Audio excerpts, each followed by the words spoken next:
Hello dear students, welcome to Phoenix. आज हम sonometer का एक्सपेरिमेंट करने वाले हैं जिसमें आपको बहुत कुछ अच्छा सा सीखने को मिलेगा, तो अंत तक बने रहिएगा। तो ये एक्सपेरिमेंट में हम लोग एसी मेंस जो सप्लाई होता है उसकी फ्रीक्वेंसी एस्टिमेट करने वाले हैं। जो हम सबको जनरली पता होता है 50 हर्ट्ज़ होती है, लेकिन यूजिंग सोनोमीटर हम उसको वेरीफाई करने वाले कि क्या एक्चुअली में 50 हर्ट्ज़ ही आंसर आ रहा है कि नहीं, वो हम चेक करने वाले हैं। ठीक है, तो इसमें आप कॉन्सेप्ट क्या यूज़ करने वाले हैं वो ध्यान से समझ लो। देखो, हर जो चीज़ होती है उसकी अपनी नेचुरल फ्रीक्वेंसी होती है। जैसे आपने ओपरा सिंगर्स को गाते हुए सुना होगा, ग्लास तोड़ देते हैं, वो गाना गाते हैं, उस आवाज़ से ग्लास टूट जाता है। तो जब वो ऐसी आवाज़ प्रोड्यूस करते हैं जो ग्लास की नेचुरल फ्रीक्वेंसी के साथ मेल खाती है, तो ग्लास अपना ऑसिलेशंस का एम्पलीट्यूड बढ़ा देगा और क्रैक हो जाएगा। तो वैसे ही यहाँ पर कुछ होने वाला है। देखो, सेटअप मैं आपको दिखा देता हूँ। सबसे पहले सर प्लीज़ यहाँ पर फोकस करिएगा। ये एसी सोर्स है, ये एक बैटरी है जिसके अंदर एक ट्रांसफार्मर है जो 220 वोल्ट इनपुट में लेगा और आउटपुट में 6 वोल्ट या 8 वोल्ट का एसी सप्लाई देने वाला है। ठीक है, इससे वायर यहाँ से निकल के कनेक्ट होगा। पहला कनेक्शन यहाँ होगा और दूसरा ये वाला जो कनेक्शन है वो हमने यहाँ पर किया हुआ है एंड में। ठीक है, मतलब हम वायर के अक्रॉस में, ये दो वायर के अक्रॉस के अंदर पूरा एक कनेक्शन देने वाले हैं। अब यहाँ पर आप देख सकते हो एक मैग्नेट है। ठीक है, ये मैग्नेट जो है वो क्या करेगा, इस तार को अट्रैक्ट रिपेल करेगा, उसकी वजह से उसके ऑसिलेशंस बढ़ेंगे। ठीक है, क्योंकि वी नो दैट कि इसके अंदर एसी फ्रीक्वेंसी वाले जो करंट होता है वो प्रोड्यूस होने वाला है। अब ये जो है वो स्लाइडर्स है। ये स्लाइडर्स जो है वो लेंथ को कम या ज़्यादा करने के लिए यूज़ होंगे, क्योंकि हम सब जानते हैं कि स्टेशनरी वेव्स प्रोड्यूस होगी और स्टेशनरी वेव्स के कुछ इस तरह से आप देख सकते हो शेप होता है। जो वायर होता है उसके ऊपर स्टेशनरी वेव्स का कुछ ऐसे शेप होता है। हमने देखे थे ना, ऐसी स्टेशनरी वेव्स होती है। ठीक है, ये एक लूप, सिंगल लूप ऐसे ऑसिलेशन का बनता है। तो वैसी स्टेशनरी वेव्स यहाँ पर जनरेट होने वाली है। तो ये कॉन्सेप्ट है। अगर इस वायर की स्टेशनरी वेव की फ्रीक्वेंसी अगर इस इलेक्ट्रोमैग्नेटिक ये जो एसी करंट फ्लो है उसकी फ्रीक्वेंसी से जब मैच होगी, तो इसका जो ऑसिलेशन है वो इंक्रीज हो जाएगा और इतना ज़ोर से ऑसिलेट करेगा कि ये जो हमने रखा हुआ है पेपर पीस वो गिर जाएगा। ठीक है, तो यहाँ पर रेजोनेंस क्रिएट होगा किसके बीच में, एसी सप्लाई के बीच में और वायर के बीच में। वो हम लोग यहाँ पर इस एक्सपेरिमेंट में करने वाले हैं। तो एक्सपेरिमेंट स्टार्ट होने से पहले आपको कौन सा अपैरेटस रिक्वायर्ड है हमने देख लिया। अब आपको कुछ इन्फॉर्मेशन पता होनी चाहिए। जैसे ये वायर है, इसकी लेंथ आपको पता होनी चाहिए कितनी होगी। ठीक है, दूसरा, इस वायर को हम लोग ने थोड़ा टाइट रखा हुआ है। देखो, टाइट रखने के लिए आप इस वायर में से पुली से होता हुआ कुछ मास यहाँ पे आप देख सकते हो लटकाया हुआ है। वो हमने यहाँ पर 400 ग्राम लटकाया हुआ है। तो ये मास आपको पता होना चाहिए, वो कितना है वो भी आपको पता होना चाहिए, जिससे यहाँ पे mg क्रिएट होगा और उस mg की वजह से यहाँ पे टेंशन क्रिएट होगा। mg is equal to tension, हम सब जानते हैं, राइट। तो वो टेंशन यहाँ पे इस तार में आपको देखने को मिलेगा। तो टेंशन कैलकुलेट करना है आपको लेंथ पता होनी चाहिए, आपको मास ऑफ वायर पता होना चाहिए। वो एग्जामिनर आपको दे देंगे, डोंट वरी। तो वो मास ऑफ वायर भी आपको पता होना चाहिए। तो हम लोग जो वायर यूज़ करें उसका डेटा हमें पता है, तो मैं यहाँ पर डेटा पूरा लिख लूँगा।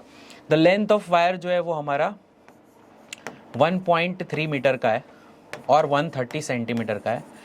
हमारा जो मास ऑफ वायर है वो 1.8 ग्राम, एकदम हल्का वायर है। और इसको अगर किलोग्राम में कन्वर्ट करूँ तो 1.8 इंटू 10⁻³ kg हम कह सकते हैं। मास पर यूनिट लेंथ को हम जनरली म्यू कहते हैं। चैप्टर नंबर 15 वेव्स में हम पढ़े, तो mu is equals to mass of wire upon length of wire. तो जो मास है तुम्हारे वायर का कितना है, 1.8 into 10⁻³ kg divided by length कितना है, 1.3 मीटर। ठीक है, एक्सेलरेशन ड्यू टू ग्रेविटी आप 9.8 मीटर पर सेकेंड स्क्वायर ले सकते हो और 10 मीटर पर सेकेंड स्क्वायर भी ले सकते हो, बट जनरली हम ये वाली वैल्यू यूज़ करते हैं। ठीक है, अब पहले रीडिंग में आप लोगों को क्या करना है कि आपने कितना केजी मास रखा, क्योंकि आप जैसे जैसे मास बदलोगे ये लेंथ चेंज होती जाएगी। जब ये गिरेगा वाली लेंथ चेंज होगी। ठीक है, तो पहला हमने 400 ग्राम रखा है, तो 400 gram is equals to 0.4 kg कह सकते हैं। तो 0.4 kg है। टेंशन कितना होगा, तो tension is nothing but force mg। तो इसका mg आप निकालोगे तो 0.4 इंटू जी, अभी जी मैं 10 ले रहा हूँ फॉर सिंप्लिसिटी, 10, तो दैट इज योर 4 न्यूटन। ठीक है, अब फर्स्ट ट्रायल में हम लोग रेजोनेंट लेंथ नापने वाले, अब हम एक्सपेरिमेंट करने वाले हैं। ये गिरेगा तब तक हम रुक जाएंगे, इसकी लेंथ एस्टिमेट करेंगे कहाँ पर गिर रहा है। ठीक है, तो सबसे पहले मैं इसे कोई एक पॉइंट पर सेट कर लेता हूँ। मान लो मुझे यहाँ से दिख रहा है ये 20। सर आप यहाँ पे कैमरा पे दिखा सकते हो, ये 20 है यहाँ पर। ठीक है, ये 20 है, तो 20 पे इसका कट टू कट सेट मैंने कर लिया। ठीक है, अब इसको हम फिक्स कर देते हैं। अब यहाँ पर आप देख सकते हो ये एसी मेन स्विच को हम ऑन करेंगे। यहाँ पर लाइट हो रहा है मतलब ऑन है। ठीक है, आप देख सकते हो धीरे धीरे इसने वाइब्रेट करना थोड़ा थोड़ा स्टार्ट किया है। है ना, आप देख सकते हो थोड़ा थोड़ा। मैं जब तक पूरा से अच्छे से बड़ा सा वाइब्रेशन नहीं मिलता तब तक इसको मैं बढ़ाते जाऊँगा, यहाँ से स्लाइड करते जाऊँगा, ठीक है। जब मुझे लगेगा कि हाँ बहुत ज़्यादा सा वाइब्रेशन अच्छा सा आ रहा है, प्रॉपर वाइब्रेशन मुझे मिल रहा है, तो मैं स्टॉप कर दूंगा। मुझे अब यहाँ पे थोड़ा ज़्यादा वाइब्रेशन दिख रहा है, आप यहाँ पे देख सकते हो बहुत अच्छे से वाइब्रेट कर रहा है ये, ठीक है। एक पॉइंट ऐसा आएगा कि ये गिर जाएगा, ये गिर गया, ठीक है। अब ये गिर गया मतलब हमारा जो प्रॉपर वे में अभी मुझे स्टेशनरी वेव्स मिल रही है, मेरा तार अच्छे से वाइब्रेट कर रहा है, मैग्नेट उसे खींच रहा है, रिपल्शन कर रहा है, बहुत प्रॉपर वे में यहाँ पर रेजोनेंस क्रिएट हो चुका है, ठीक है। अब जैसे आपको ये मिल गया, आपको ये वाली रीडिंग देखनी है, आप देख सकते हो यहाँ पर मुझे 75 सेंटीमीटर पे मिली है ये रीडिंग, 75 सेंटीमीटर आ रही है सेकेंड वाला स्लाइडर। इसका मतलब ये होता है कि ये जो मेरी लेंथ है वो कितनी होगी, तो 75 माइनस 20 मतलब 55 सेंटीमीटर की ये लेंथ है। आपको क्या करना है, ये वाली रीडिंग 75 और ये वाली रीडिंग 20, तो यहाँ से पूरा 75, यहाँ से पूरा 20 को आप माइनस करोगे तो 75 माइनस 20 आपको एक गैप मिलेगा। ये गैप कितना है, 55 सेंटीमीटर हमारा आया। तो हमारी जो फर्स्ट रीडिंग की जो लेंथ आई वो 55 सेंटीमीटर, यहाँ भी मैं 55 सेंटीमीटर ही लिख रहा हूँ, ठीक है।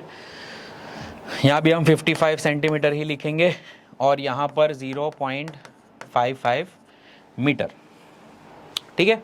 तो ये मेरा 0.55 मीटर आ गया। अब यहाँ पर जो ये न्यू है, न्यू उसे हम फ्रीक्वेंसी एफ भी कह सकते हैं, 1/2L √T/μ। अब ये सारी चीज़ों का हम कैलकुलेशन अगर करें तो ये मेरा आएगा frequency f is equals to 1/2L, length अपनी कितनी आई 0.55, तो 0.55, ठीक है, इनटू √ टेंशन है 4 डिवाइडेड बाई ये म्यू है। म्यू अपना कितना आता है, ये म्यू है अपना 1.8 इंटू 10⁻³ आप इसको पूरा कैलकुलेट करके पहले से फाइंड करके रख सकते हो, सीधी यहाँ पे वैल्यू रखनी है, अपॉन 1.3।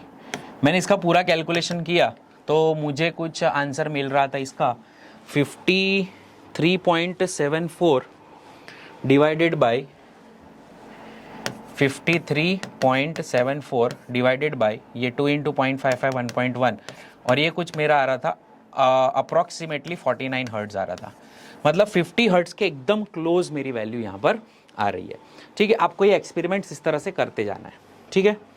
अब एक्सपेरिमेंट्स करने के बाद आपको ये सारे पिक्चर्स हमने तो प्रैक्टिकली देख लिया, एक ग्राफ यहाँ पे प्लॉट करना है L² वर्सेस टेंशन। अब ये जो प्रैक्टिकल है वो आपको अलग अलग मास के लिए करना है। अगर मैं मास चेंज करूंगा तो ये लेंथ चेंज हो जाएगी, 75 पे नहीं आएगा, क्योंकि फॉर्मूला क्या है देखो यहाँ पर, frequency f is equals to 1/2L √T/μ, ठीक है। मैंने म्यू किसको बोल दिया आपको पता चल गया होगा पूरा, ठीक है, मास पर यूनिट लेंथ है। अब दोनों साइड में स्क्वायर करूँ तो f² हो जाएगा 1/2L² T/μ। अब आप देख सकते हो, देखो आपका फ्रीक्वेंसी तो कभी बदलना है नहीं, 50 रहना है, आपका वायर की भी सारी चीज़ें कांस्टेंट है, तो आप यहाँ पर कह सकते हो T is directly proportional to L² दिख रहा है आपको, है ना। ये सारी चीज़ें 2 कांस्टेंट है, F कांस्टेंट है, ये तो T और L² एक दूसरे के प्रोपोर्शन में है, तो आपकी जो भी वैल्यूज़ आएगी किसकी, L² की और T की, उसको आप अगर इस ग्राफ में प्लॉट करोगे तो आपको वो ग्राफ पूरा स्ट्रेट लाइन मिलना चाहिए। तो वही यहाँ पर बात की है कि टेंशन वर्सेस L² का ग्राफ प्लॉट करो, आपका क्या आ रहा है।